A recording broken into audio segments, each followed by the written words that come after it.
Fala galera do canal Tuduno. Bom, tô aqui com uma Uno Way. Ela tava com problema com a porta batendo. Desmontei os vidros, desmontei os forros da porta todos e não vi nada de anormal. Foi quando eu olhei aqui o batente, ele tá meio comido. Procurei vídeos falando sobre, levei em mecânico, nada. Ninguém soube resolver.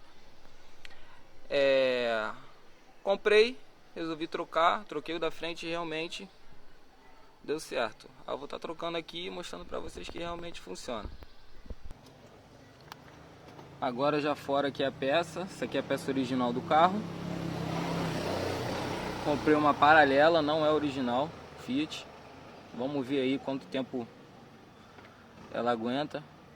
Qualquer coisa eu compro uma original da Fiat, mas serve de aprendizado. Vou estar efetuando a troca aí. Dá pra ver que ela tá um pouco comida, né? Aí a porta não agarra direito, aí fica batendo. Peça nova já no local, valeu? Aí tem a regulagenzinha dela.